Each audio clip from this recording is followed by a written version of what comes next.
My mom kicked me out of the family photo for being too fat to fit the frame. Years later I was the CEO. The photographer said, "Hold still," and my mother said, "Wait." That's the part nobody in that backyard forgot. Not the click of the camera. The wait. I was 26 years old, standing in a rented navy dress that I'd bought 2 sizes up because it was the only one in the store that zipped, and I was already smiling for a picture that hadn't been taken yet. 14 people were arranging themselves on my parents' lawn, aunts, cousins, my sister Renee in the front row where she always stood, my father adjusting his tie the way he did every single holiday like the tie was new and not 30 years old. And my mother, Linda, stepped back from the group, tilted her head at the frame the photographer had marked out with 2 folding chairs, and said the sentence that would sit in my chest for the next 11 years. "Honey, can you just step to the side? You're not going to fit in the frame like that." She said it lightly. She said it the way you'd ask someone to move their car. A few people laughed, not cruelly, just the automatic laugh of people who don't want to be the one who stops laughing first. My father didn't look up from his tie. My sister adjusted her earring. I stepped to the side. I want you to sit with that image for a second, because everything that happens in the next 50-some minutes comes back to it. A woman, 5'6", 230 pounds, standing at the edge of a family photograph she was asked to leave, not out of anger, not in a fight, just efficiently, the way you'd crop something out of a picture that didn't fit. Nobody in that yard that day could have told you what I did for a living. Nobody asked. It hadn't occurred to any of them to ask in about 6 years. 11 years later, I was sitting at the head of a conference table in a glass office 40 floors above the same city, and my mother was in the lobby downstairs asking the receptionist if she could please see the CEO. She didn't know yet that the CEO was me. This is the story of how I got from that folding chair to that office, and what I said, finally, when she found out. To understand why nobody in my family thought to ask what I did for a living, you have to understand what role I'd been assigned before I could talk. I was the older daughter. Renee, my sister, was the younger one, born 2 years after me, and from the time she could walk, she was the one people called a delight. I've thought about that word a lot since. Delight is a word for something effortless, something that makes your day better just by existing in the room. I was never called a delight. I was called responsible, capable, steady. Those are also compliments technically, but they're compliments you give to furniture. A good, sturdy table doesn't delight anyone. It just holds things up. My mother ran a small event planning business out of our house, baby showers, retirement parties, the occasional wedding, and from the time I was about 10, I was drafted into it. Not paid, not really thanked, just absorbed into the labor the way kids in small family operations often are. I folded napkins into swans. I drove to the party supply warehouse before I had a license, sitting in the passenger seat while my mother did 70 on the interstate, learning the vendor names before I learned algebra. Renee helped sometimes too, when she felt like it, and when she did, my mother would tell every guest at the party how wonderful it was that Renee had such an eye. When I did the same work, often better, often more of it, nobody mentioned an eye. They mentioned that the ice hadn't melted yet. I don't say any of this looking for sympathy. Every family has a division of emotional labor, and mine wasn't unusual in shape, only in how openly the shape was named. What made mine different was the running commentary about my body that layered on top of it starting around age 14, when I started to look less like a child and more like an adult woman who happened to be larger than my mother wanted her daughter to be. She wasn't a cruel woman in the cartoon sense. She never screamed. She just narrated. She'd hand me a plate at dinner and say, "Small portion for you, we don't want a repeat of the reunion." She'd catch me in the mirror before a school dance and say, "You have such a pretty face, it's a shame you hide it under all that." Each comment was small enough to survive on its own, deniable, the kind of thing you could bring up decades later, and have her say, genuinely confused, "I never said that, and even if I did, I was just being honest, I wanted better for you." I believed, for a long time, that this was love wearing an uncomfortable coat. I believed it because the alternative, that it was simply how she'd decided to see me, was harder to carry. What I actually was, underneath the commentary, was good at something nobody in my family valued: numbers. I was the kid who balanced the church bake sale ledger for fun at 12. I took an accounting elective in high school on a dare from a guidance counselor, and came out the other side genuinely lit up by it, the idea that you could take a mess of chaos, 100 receipts, and a shoebox of invoices, and turn it into a story that made sense. My mother's response, when I told her I wanted to study finance, was, "That's a very practical choice for someone who isn't going to marry rich." She meant it as encouragement. I know that now. At 19, it landed like a verdict. I worked through college, 2 jobs most semesters, one in a campus bookstore, and one doing bookkeeping for a small landscaping company that, in hindsight, taught me more about how businesses actually survive than any of my classes did. I graduated with a finance degree and no debt, which I was proud of and which nobody at home asked about. Renee, meanwhile, had started a series of small businesses, a candle company, then a jewelry line, then a boutique fitness studio, each one funded partly by my parents and each one folding within 18 months. Every fold was framed at the dinner table as the market not being ready for her vision. I never once heard anyone ask whether the vision had a spreadsheet behind it. I took an entry-level analyst job at a regional logistics company the month after graduation, the unglamorous kind of job nobody puts on a vision board, forecasting shipping costs, reconciling vendor contracts, sitting in windowless conference rooms until 9 at night reading freight tariffs until they made sense. I was decent at it. Then I was good at it. Then, somewhere around my 3rd year, I got quietly obsessed with it, the way you get obsessed with a language you didn't expect to love. I started staying late not because anyone made me, but because I'd found the thing that made the world make sense to me, the way some people find music or gardening. Supply chains, margins, the invisible math that decides whether a company survives a bad quarter. I could see it the way other people see color. None of this came up at home. When I mentioned a promotion, my mother would ask if I was eating better. When I mentioned a raise, she'd ask if I'd met anyone. The family unit I came from had one channel for information about me, and it was permanently tuned to my body. Everything else, the actual architecture of who I was becoming, passed by unregistered, like a radio station just outside the range of the dial. There's one more piece of the credentials section I should give you, because it explains a lot about how I survived the years that came after. In my junior year of high school, a guidance counselor named Mr. Aldrich pulled me aside, after I'd aced a mock audit assignment nobody else in the class had bothered to finish properly. He didn't say anything dramatic. He just said, "You have a very particular kind of mind. Don't let anyone talk you out of using it." I've held on to that sentence for over 20 years, longer than I've held on to almost anything anyone in my own family ever said to me, because it was the first time a person who wasn't obligated to love me looked at what I could actually do and called it valuable on its own terms, without attaching a single comment about how I looked while doing it. That distinction, between being loved for what you produce and being seen for who you are, became the quiet architecture of my entire adult life, long before I understood I was building it. Work became the one place where the scoreboard was honest. A spreadsheet doesn't care what dress size you are. A vendor contract doesn't ask if you've lost weight since the last quarterly review. For a kid who'd spent her whole childhood being evaluated on a metric she had no control over, that kind of clean, visible fairness felt less like a career and more like oxygen. I want to be clear about something before this story goes any further, because it matters for what comes next. I don't think my mother woke up each morning trying to hurt me. I think she was raised by a mother who commented on her weight the exact same way, in the exact same tone, and she never once stopped to ask where the habit came from before she handed it down again. My sister Renee wasn't a villain either.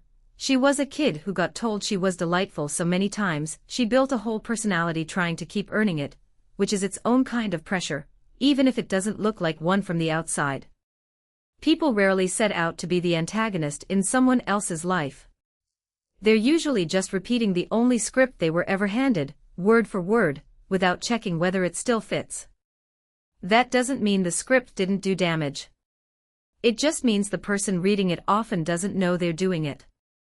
The photo happened on my cousin Diane's 40th birthday, a big backyard party my parents hosted because their yard was the biggest, and my mother liked being the one whose house everyone gathered at. I remember driving over that morning feeling, for once, actually good. I'd just closed out the hardest quarter of my career, a vendor renegotiation that saved my company almost $2 million in freight costs, the kind of win that got you a nod from the CFO in the hallway and a bottle of decent bourbon left on your desk with a sticky note. I hadn't told anyone at the party about it. I'd learned by then not to bring my work into that yard, the same way you don't bring a nice watch into a house with a dog that chews things. The photographer, a friend of my aunt's, doing it as a favor, was trying to fit 14 people into a frame narrow enough to get everyone's faces without half the yard behind them. It's a genuinely hard shot. People shuffled. Someone's toddler wandered off and had to be retrieved. My father kept adjusting a tie that didn't need adjusting. And I stood where I'd been placed, second row, between my Aunt Carol and my cousin's husband, smiling the practice smile you learn as a kid who gets photographed a lot and rarely likes the results. My mother stepped back to check the frame the way she did at every event she'd ever run, full control tower mode, hands up like she was directing air traffic, and I watched her eyes do the thing they did when a table setting was crooked. A small flicker of dissatisfaction. Then she looked directly at me. "Honey, can you just step to the side? You're not going to fit in the frame like that." I want to describe exactly what happened in my body in that second, because I think it matters more than what happened in the yard. There's a particular kind of stillness that comes over you when something you've suspected for years gets said out loud in front of witnesses. It's not surprise. It's confirmation. Some tired, overworked part of me had been building a case for over a decade, a running tally of comments, of second portions withheld, of dresses returned because they ran big, and this was the moment the verdict got read aloud in open court. A cousin laughed, a short, uncomfortable bark of a laugh, the kind that comes out before someone's decided whether it's actually funny. My Aunt Carol, next to me, went very quiet and very busy adjusting her own sleeve. My sister Renee, in the front row, didn't turn around. My father, this is the detail I've never been able to shake, was still looking at his tie. Not at me. Not at my mother. At his tie, like the sentence hadn't been said in his hearing at all, like it was simply weather. I stepped to the side. Not dramatically. Not with a speech. I stepped 2 feet to the left, out of frame, and I stood there with my hands folded in front of me while 13 people arranged themselves more comfortably in the space I'd vacated, and the photographer, to his credit, he looked genuinely uneasy about it, glanced at me once like he might say something, counted down from 3, and took the picture. That photograph exists. It's in my mother's living room, in a silver frame, on the mantel, between a picture of Renee's boutique fitness studio, grand opening, which closed 4 months later, and a picture of my parents on a cruise. 14 people, smiling, sun behind them, my cousin Diane in the center with a birthday sash. I am not in it. I have never once seen my mother notice that I am not in it. What nobody at that party knew, what nobody in my family had known for going on 6 years by that point, was that the granddaughter they'd just eased out of a family photograph for being too wide for the frame had, 3 weeks earlier, been given a company car and a corner cubicle and a title that put her 1 rung below director. What they didn't know was that the quiet daughter with the practical degree had spent the previous 18 months quietly becoming the person the executive team called when a vendor relationship was falling apart, because I didn't flinch from hard numbers and I didn't need to be liked by the room to tell it the truth. I didn't say any of that in the yard. I want to be honest about why, not because I was being noble, and not because I'd already forgiven anyone. I didn't say it because in that moment some old, tired part of me still believed that if I explained myself well enough, if I produced enough proof of my own worth, someone in that yard would finally look up from their tie. I drove home that night, sat in my car in my own driveway for 11 minutes without going inside, and made a decision I didn't fully understand the size of yet. I decided I was done auditioning for a part 1 was never going to get cast in. I just didn't know yet how long done would actually take. Here is the thing nobody tells you about deciding to stop begging for a family's approval. It doesn't happen in one clean moment. It happens in dozens of smaller moments, spread out over years, each one a little test of whether the decision is going to hold. Year 1. I stopped attending the monthly Sunday dinners my mother hosted, using work as the excuse because work was, conveniently, real. My mother called it distancing, in a tone that suggested I was the one being unreasonable. My father, in a rare moment of directness, told me on the phone that I was punishing your mother for caring. I didn't correct him.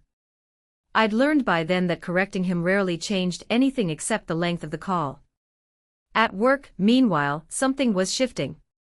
My manager, a woman named Priscilla Odom who ran logistics for the whole Western region, started pulling me into meetings above my pay grade, not because anyone had decided to promote me, but because she'd noticed I was the one in the room who could take a 300-line spreadsheet of shipping variances and tell the room, in plain English, exactly where the money was leaking. You have a gift for making people less scared of numbers, she told me once, over coffee, and it's one of maybe 4 compliments from that entire decade that I actually let myself keep. I got promoted to senior analyst that fall. I told my mother in a 2-line text. She replied asking if I'd lost weight, because I sounded happier. Year 2.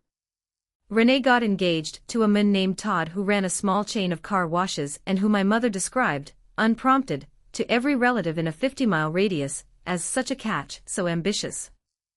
I flew home for the engagement party. My mother, greeting me at the door, looked me up and down before she hugged me and said, "You'll want a good foundation garment for the dress, they run small." I hadn't yet been asked what dress I'd be wearing, or whether I'd be in the wedding party at all. As it turned out, I would not be. Renee explained, gently, over lunch a few weeks later, that she wanted her bridesmaids to be a cohesive look, and that she'd chosen a dress that honestly wouldn't work on everyone's body type. I asked, evenly, whether that meant I wasn't a bridesmaid. She said she still wanted me to do a reading. I said okay. I did the reading.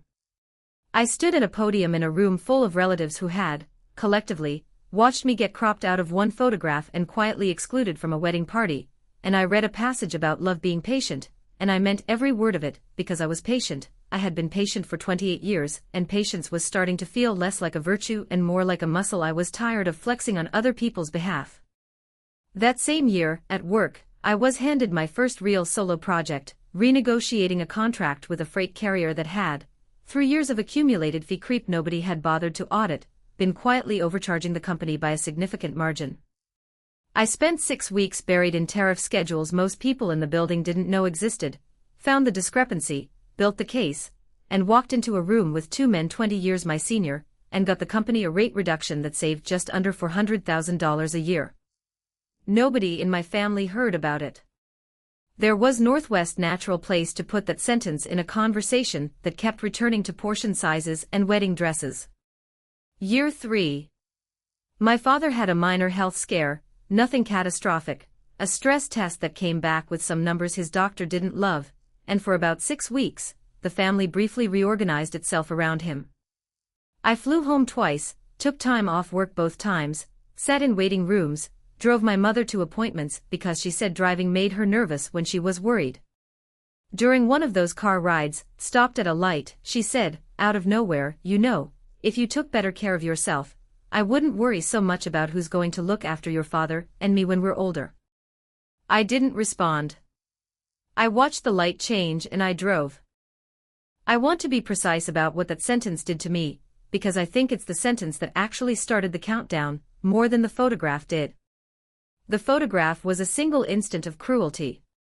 That sentence in the car was a preview of my entire future role in that family, unpaid, uncomplaining infrastructure, valued exactly to the extent that I was useful and burdened on top of that usefulness, with the ongoing project of shrinking myself into something my mother found less embarrassing to be seen with. Year 4. I was promoted again, to manager of strategic sourcing, a real title with real people reporting to me, 11 of them, most older than I was. I bought my first house that year, a modest 3-bedroom about 40 minutes from my parents', using a down payment I'd built almost entirely alone, through 4 years of a salary nobody in my family had ever asked the size of. I invited my parents to see it. My mother walked through it, complimented the kitchen, and then, standing in my new living room, said, "It's a lot of house for one person. You'll want to think about who's going to help you keep it up." I told her I was managing fine. She said, in the tone she used for things she considered obvious and slightly sad, "I just want you to have someone, honey. I worry you're going to be alone." I remember standing in that kitchen afterward, alone, running my hand along the countertop I'd chosen myself, in a color my mother had already told me, unprompted, made the room feel smaller than it needed to. I didn't argue with her about the countertop. I'd stopped arguing about small things years earlier, the same way you stop bailing water out of a boat once you've already decided to build a different boat entirely. I did not tell her that I had, by that point, been quietly seeing someone for 8 months, a man named Marcus, a structural engineer I'd met at a friend's barbecue, kind and steady and entirely unbothered by the fact that I took up space in a room. I didn't tell her because some cold, self-protective part of me had started keeping a mental ledger of what information I let cross the border into that family, and I'd stopped trusting them with anything that mattered to me. That instinct to keep the real parts of my life quarantined from my mother's commentary is, I think, the actual engine of everything that happens later in this story. Not cruelty. Not revenge. Just a slow, accumulating decision to stop handing people the things they'd shown me they would mishandle. Year 5. Renee's third business, the boutique fitness studio, folded, and my parents quietly absorbed roughly $60,000 of debt that had accumulated behind it, a fact I only learned secondhand, from my Aunt Carol, who mentioned it at a funeral like it was old news everyone already knew. I did the math in my head without meaning to, the years of small loans, the down payment on Renee's condo, the wedding my parents had paid most of, against a decade of my own choices, financed entirely by me, with zero help asked for and notably, zero help offered. I didn't say anything about it. I filed it away in the same mental ledger. I was, by then, an expert at filing things away. It's worth saying plainly, since this part of the story tends to invite judgment in both directions, I don't resent my parents for helping Renee. Parents are allowed to help their kids, and struggling businesses aren't a moral failing. What I struggled with, in the quiet accounting I kept in the years that followed, wasn't the help itself. It was the total absence of curiosity running the other direction, the fact that a decade of my own solo-built stability never once prompted a single follow-up question about how I'd managed it, while every one of Renee's setbacks prompted an immediate, well-funded rescue. Attention, in my family, seemed to flow toward whoever was struggling loudest, and I had, without ever deciding to, become extremely good at not struggling loudly. That same year, I left the logistics company for a director role at a mid-sized manufacturing firm, a genuine leap, a role I almost talked myself out of applying for because the job description read like it was written for someone with 15 more years of gray hair than I had. I got it anyway. My new team was 41 people. I remember calling my mother from the parking lot after my first day, giddy in a way I hadn't let myself be around her in years, and telling her about the title, and she said, "That's wonderful, honey. Are you still doing the thing with the smoothies? You looked good at Easter." I hung up the phone and sat in that parking lot for a long time. Year 6. This is the year the long silence actually started, though I didn't announce it as such. There was no blow-up, no letter, no dramatic Thanksgiving walkout. Those make for better television than they do real life. What happened was quieter and, honestly, sadder. I simply stopped initiating contact, stopped filling the silences with updates nobody had asked for, stopped showing up to things that cost me more than they gave back. I still sent a card at Christmas. I still called on my parents' anniversary. But the daughter who used to drive 2 hours on a random Tuesday because her mother sounded a little down on the phone, that daughter quietly, permanently, clocked out. My mother noticed the withdrawal before she noticed anything about the reasons for it. She called it, in a conversation with my Aunt Carol that got relayed back to me months later, Deb going through one of her moods, Deb being a nickname from childhood I hadn't gone by since middle school, a small detail that told me exactly how current her mental picture of me actually was. She did not, as far as I ever heard, wonder aloud whether the family had done anything to earn the distance. In her account of it, the distance was simply weather, something that happened to her, the way the photograph had apparently just happened to me. Year 6 continued. I want to add one more beat here, because it's the one that made the decision to withdraw feel less like an overreaction and more like basic self-preservation. That same year, my grandmother, my mother's mother, a woman named Iris who'd never once commented on my weight in her entire life, who used to slip me an extra piece of pie at holidays and wink like we were co-conspirators, passed away. At the funeral, my mother stood up to deliver the eulogy and spent almost 4 minutes describing what a graceful, elegant woman Iris had been, using those exact words, elegant and graceful, 3 separate times, while I sat in the second pew in a black dress I'd altered myself because nothing off the rack fit me the way I needed it to for that particular day. I don't think my mother meant it as a message. I've decided in the years since to believe that. But I sat there doing the math anyway, the same tired math I'd been doing since I was 14, translating elegant and graceful into their unspoken opposite and wondering, not for the first time, which category I'd been quietly filed under my entire life. I kept building. That's the truest sentence I can write about those years. While my family kept telling a story about me that hadn't been updated since I was 14, I kept building a life 200 miles outside the range of their attention, a career, a relationship, a house, a reputation in an industry none of them had ever asked me a single question about. I made partner track VP at 34. I got engaged to Marcus that same year, in a small ceremony neither of us wanted to turn into a production. My parents attended, my mother cried during the vows, and told me afterward that I'd glowed, the closest thing to an unqualified compliment about my appearance she'd given me in 2 decades, and I remember standing there in my wedding dress thinking, with a strange, flat clarity, that it had taken 34 years, and 1 single afternoon of good lighting for her to say something kind about how I looked. I didn't say any of this to punish anyone in real time. I want to be honest about that. I wasn't building a case to present later. I was just living my life at a slight remove, the way you keep a bruise out of the way of things that might bump it again. I just happened, eventually, to end up in a room my mother walked into without knowing it was mine.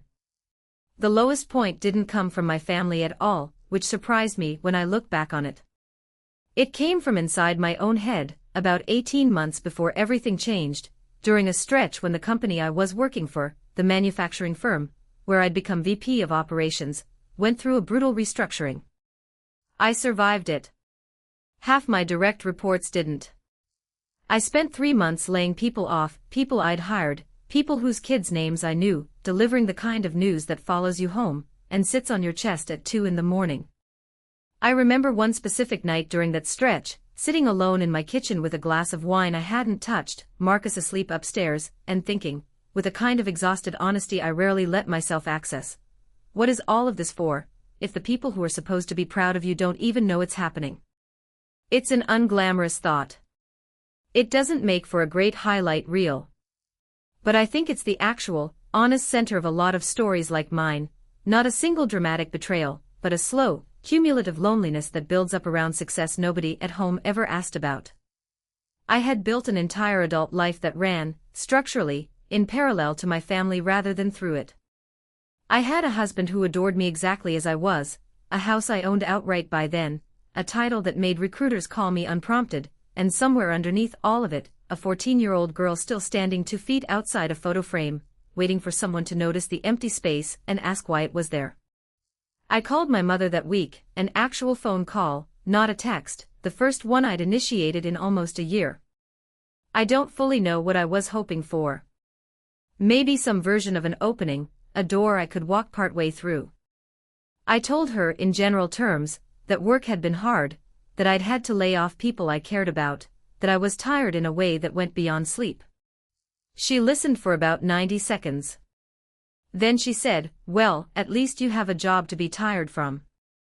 Renee's still figuring things out." And then she moved, without pausing, into an update about Renee's new candle subscription box idea. I sat with the phone against my ear for a moment after that, not saying anything, and I made the decision that actually mattered in this whole story, not the decision to succeed, because that decision had been made years earlier, in small compounding pieces, without me ever announcing it. The decision I made that night was smaller and, in its way, harder. I decided to stop waiting for my mother to become a different person before I let myself be proud of who I'd become. I decided the pride didn't need her signature on it to be real. I hung up the phone, went upstairs, woke Marcus up more gently than I needed to, and told him I loved him. He said it back half asleep and asked if I was okay. I said I would be. And for the first time in longer than I could remember, I actually believed it when I said it. I didn't cut my parents off completely after that night. I want to be clear, because this isn't a story about a dramatic estrangement. I still called on birthdays. I still sent flowers when my father had his knee surgery. But something in me had quietly, permanently recalibrated. I stopped performing my life for an audience that had shown me, again and again, exactly how much attention it was willing to pay. I kept building instead for the audience that had always been paying attention, myself, and the small circle of people who'd earned the right to see the whole picture. I had no idea, that night in my kitchen, that the picture was about to get a lot bigger, and that my mother was about to walk straight into the middle of it without an invitation. 3 years after that phone call, the manufacturing firm I'd helped rebuild through the restructuring was acquired by a larger industrial group, Voss, a name you'd recognize if you followed that sector, a company with subsidiaries in packaging, freight, and as it happened, event and party supply logistics, a division they'd absorbed 2 acquisitions earlier and never fully modernized. The board wanted someone to run the newly combined operating group, someone who understood both manufacturing discipline and the messier, people-heavy logistics of the supply divisions underneath it. They picked me. I remember the exact moment the offer became real, sitting across from the outgoing chairman, a soft-spoken man named Arthur Pell, who slid a folder across the table and said, "The board wants you in the chair, not just the room." I signed the paperwork on a Tuesday in March. I was 38 years old. Chief Executive Officer, Voss Operating Group. I called Marcus first. I called Priscilla Odom, my old manager, second, because I thought she deserved to know that the woman she'd pulled into meetings above her pay grade 11 years earlier had ended up running the company. I did not call my mother that day. Some habits, once built, are slow to unbuild, even after you've done the work. What I didn't fully register, in the blur of the transition, the new office, the new board, the 41 direct reports who became 411, was that one of the smaller divisions absorbed into the group was a regional event supply and party rental logistics chain, the kind of company that provides linens, folding chairs, tents, and this detail still makes me laugh a little darkly when I tell it, photography backdrop equipment to independent event planners across 3 states. My mother's business had used that supplier for almost 15 years. I didn't know that when I took the job. Why would I have? I'd spent a decade keeping my professional life quarantined from a family that had never asked to see it. The reveal, when it came, wasn't a dramatic confrontation I orchestrated. It was almost embarrassingly mundane, which I've come to think is how most real reversals actually happen, not in a thunderclap, but in a scheduling conflict. My mother's event supply account had fallen behind on payment for several months, nothing scandalous, just the kind of slow-drifting arrears that happen to small operators after a rough year, made worse by the fact that Renee's latest venture, luxury pop-up event styling business, had borrowed heavily against my parents' credit to get off the ground and then, predictably, stalled. The regional supply division, now folded into my company's receivables process under a tighter collections policy than the old owners had run, flagged the account for review. It landed as a routine line item in a weekly report my finance team prepared for me, a spreadsheet of overdue small business accounts across the supply division, the kind of report I'd have skimmed for 5 seconds in any other week. I saw the business name before I saw my mother's name attached to it. Linda Whitfield Events. I sat very still at my desk for what felt like a long time. I want to tell you I felt triumphant. That's the version of this moment people expect, the version that makes for a satisfying twist. What I actually felt, staring at that spreadsheet, was something closer to vertigo, the strange dizziness of 2 entirely separate lives, kept carefully apart for over a decade, suddenly and accidentally colliding on a routine Tuesday. I didn't intervene directly. I want that on the record, because it matters to how the rest of this story unfolded, and because I think it's the difference between justice and pettiness. I didn't call the collections team and tell them to go easy, and I didn't tell them to go hard either. I let the process run exactly as it would have for any other account, which meant that, about 10 days later, my mother, after several unreturned calls to a regional office that no longer had the authority to make exceptions, did what small business owners under financial pressure sometimes do when the usual channels stop working. She drove downtown, to the new corporate headquarters listed on the letterhead of the increasingly firm collections notices, and asked, at the front desk, to speak to someone in charge. I found out she was in the building from my assistant, Renata, who buzzed my office with the kind of careful, slightly confused tone people use when something doesn't fit the normal pattern of a Tuesday. "There's a woman downstairs asking to speak with the CEO about an account issue. Says her name is Linda Whitfield. She's insisting." I sat there for a moment with my hand resting flat on my desk, and I felt something settle in me that I can only describe as calm, not cold, not vengeful, just very, very calm, the way a room goes quiet right before something important is about to happen in it. There's a version of this story where I spend that 10 minutes before she arrived rehearsing something clever to say, building toward a moment I'd apparently been waiting years to have. That's not what happened, and I think it's important to say so. What I actually did, in the gap between Renata's call and the knock on my door, was walk to the window and look out at the river for a while, the way I did most days when I needed to think clearly about something that mattered. I thought about the folding chair. I thought about the time my father kept adjusting.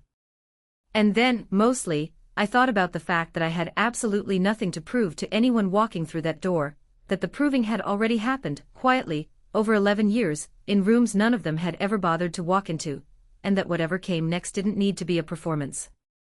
It just needed to be true. "Send her up," I said. I didn't prepare a speech. I want to be honest about that too, because I think the moments that matter most in life rarely come with scripts, whatever the title of a video like this one might suggest. I straightened the folder on my desk, the one containing the account summary I'd have reviewed for any client under similar circumstances, and I stood up when Renata knocked and opened the door. My mother walked in wearing the pale blue blazer she wore to important meetings, the one I recognized from 100 childhood memories of watching her walk into a client's home to pitch an event package. She had her purse held in front of her the way she did when she was nervous, though I don't think she'd have called it nervous. She was rehearsing something. I could see it in the set of her jaw, the little practiced tilt of her chin, the posture of a woman about to explain to some junior executive that there'd clearly been an error, that her business had a 15-year relationship with this supplier, that surely something could be worked out. She got 3 steps into the room before she looked up from her purse and actually saw my face. I watched it happen in real time, the moment her brain caught up with what her eyes were telling her. Her mouth opened slightly. Her hand went, briefly, to the strap of her purse, gripping it the way you'd grip something to steady yourself.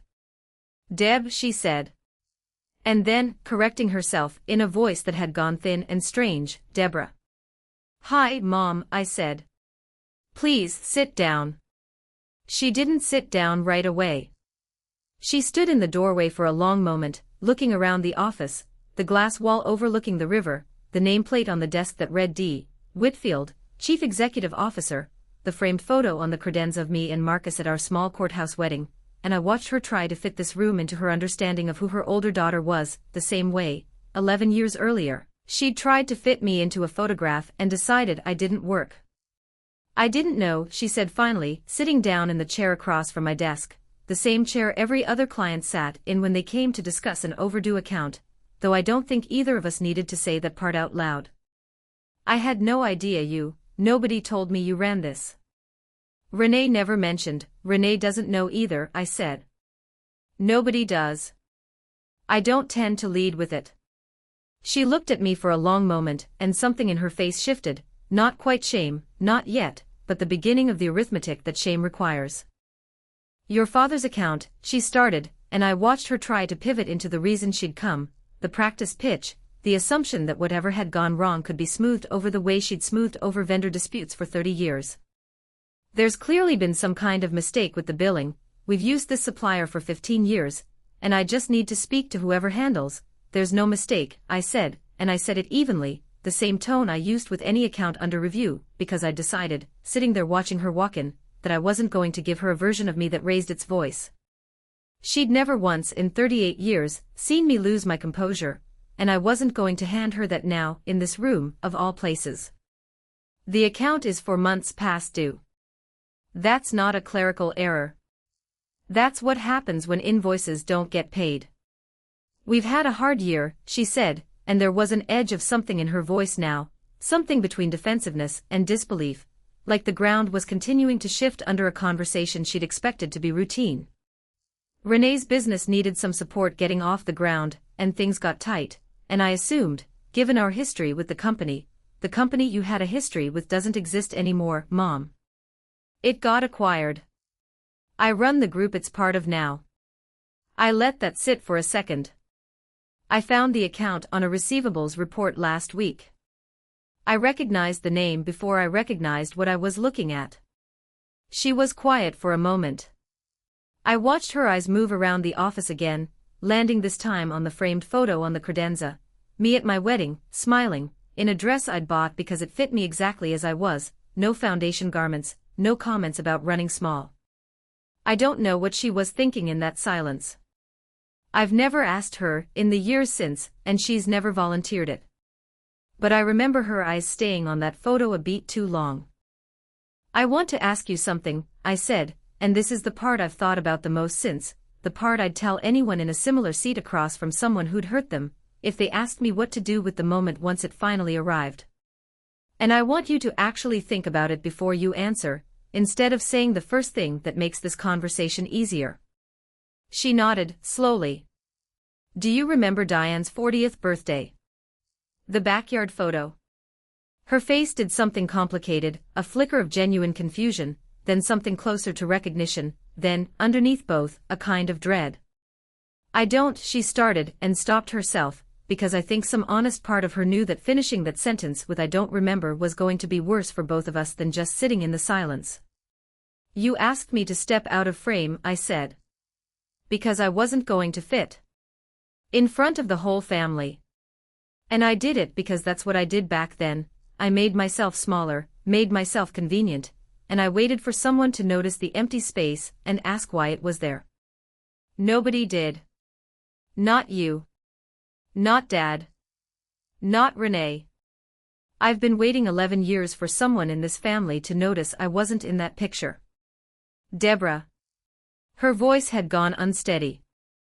I didn't mean it the way I was just trying to get the shot right, everyone was being difficult about the frame, it wasn't about, I'm not asking you to apologize for the sentence, I said, and I meant it. I'm telling you why I'm not going to write off this account as a favor. Not out of spite. I checked, I want you to hear this part clearly, because I need you to know I didn't rig anything against you. I let the process run exactly the way it runs for every other client. No better, no worse. That's the whole point, Mom. For the first time in my entire life, you're standing in a room I control, and I am treating you exactly as fairly as I'd treat a stranger. Which is more than I ever got from you. I need you to understand something else, I added, before she could gather herself enough to respond. I'm not going to hide this from you going forward. You're going to know, from here on, exactly what I do and exactly who I've become, because I'm done managing what information gets to cross into this family. But that doesn't mean the last 11 years disappear because you're impressed by an office. Respect isn't a door that opens the second you find out the salary. It has to be rebuilt on purpose, the slow way, the same way I built everything else you never noticed. She nodded, still not fully steady, and said the only thing I think she could have said in that moment that would have actually mattered to me. I don't know how to do that. But I'd like to try if you'll let me. It wasn't an apology, not really, not the clean, specific kind I might have written for her if I were scripting the scene instead of living it. But it was the first honest sentence I could remember my mother saying to me in longer than I could count, and I decided, sitting there, that honest was a place to actually start from. She started to cry then, not performatively, not the way she used to at events when a toast went especially well, but quietly, her hand pressed against her mouth, in a way I'd genuinely never seen from her before. I didn't reach across the desk. I didn't tell her it was okay. I let her sit in it, because I'd spent 11 years sitting in things alone, and I'd decided, that Tuesday afternoon, that I was done being the only one in the family who knew how that felt. I want to tell you the account got settled and everything was fine, because that's the version that wraps up neatly. The truth is messy, the way real endings usually are. We worked out a payment plan for the overdue balance, the same terms my collections team offered any small business account in similar standing, not $1 more forgiven, not $1 less. I didn't do that to punish her. I did it because I'd finally understood something it took me 38 years to learn, that fairness and warmth aren't the same transaction, and you're allowed to offer one without the other if the other hasn't been earned back yet. My mother paid it off in 11 months on schedule, without missing a payment, and I've since wondered if that was its own kind of message from her, a language she'd always been fluent in, invoices and payment schedules, saying something she still didn't have the words for out loud. Things with my family didn't transform overnight into some warm, tearful reconciliation, and I want to be honest about that instead of pretending otherwise, because I think stories like this do people a disservice when they promise a clean bow at the end. What changed was smaller and slower and more real. My mother started, very haltingly, asking me actual questions about my work, not performative ones, real ones, the kind that require you to sit through an answer you don't fully understand. She came to my office once, a few months later, not about an account, just because she said she wanted to see where I spent my days. She stood by the window for a long time, looking out over the river, and said, quietly, almost to herself, "I never asked you what any of this was like." I don't think I ever once asked. I told her that was true. I didn't soften it, and I didn't pile on either. It was just true, and by then, both of us had gotten a little more practiced at letting true things sit in a room without rushing to explain them away. My father, for what it's worth, apologized to me exactly once, about a year after that meeting, in the front seat of his car in my driveway, in a voice I'd never heard him use, for the tie, he said, for always adjusting the tie instead of looking up. I don't think he fully understood what he was apologizing for even as he said it, but I could tell it cost him something to say it at all, and I've decided to let that count for what it is. Renee and I are still working things out, slower than my parents and me, in some ways, because sisters carry a particular kind of comparison that doesn't resolve as cleanly as a debt with a fixed schedule. But she called me, unprompted, on the 1-year anniversary of that meeting in my office, and asked if I'd look over a business plan before she took it to a bank instead of to our parents. I did. I found 4 real problems with it and told her all 4, plainly, the way I'd tell anyone I respected enough not to soften the truth for. She thanked me. It's a small thing. It's also the first time in either of our lives that she came to me for something other than a compliment. As for the photograph, the one on my mother's mantel, the 14 people and the birthday sash, and the empty space where I used to stand, it's still there. I haven't asked her to take it down, and she hasn't offered to. But last Christmas, I noticed a new frame next to it, a photo from my wedding, me and Marcus outside the courthouse, both of us laughing at something just out of frame. My mother put it there herself. She didn't say anything about it. She didn't need to. I think about that folding chair a lot, the one I stepped behind 11 years ago, and I've come to believe something about it that I didn't understand at the time, standing there in my rented navy dress, smiling for a picture I wasn't in. Being asked to step out of the frame doesn't mean you don't belong in the picture. Sometimes it just means you're standing in front of the wrong camera, held by the wrong hands, and the only thing left to do is walk far enough away to build a frame of your own, one big enough, eventually, for the people who once thought you didn't fit to have to look up and ask to be let in. I never once raised my voice to get there. I didn't have to. The quietest thing I ever did, building a life nobody in that yard thought to ask about, turned out to be the loudest thing I've ever said. People sometimes ask me, when I tell an abbreviated version of this story to colleagues or friends, whether I feel like I won something that day in my office. I understand the instinct behind the question. This is, on its surface, a story shaped like a victory, complete with the glass office and the reversal of fortune and the mother realizing, all at once, exactly who she'd underestimated. But I don't experience it as a win, not really, and I think that distinction matters more than the reveal itself. A win implies someone else has to lose. What actually happened in that room wasn't my mother losing.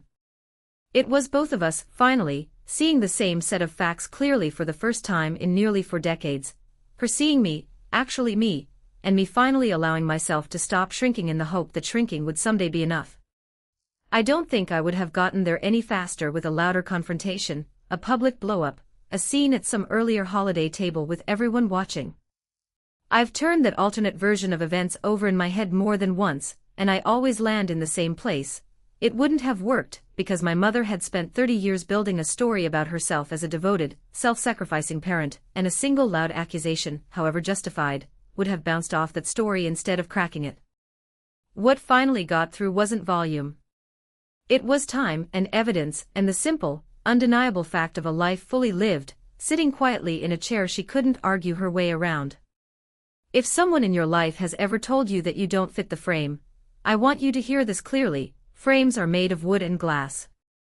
They're small and they're rigid, and they were never built to hold the whole of anyone. You were never the one who didn't fit. The frame was just too small for what you were always going to become.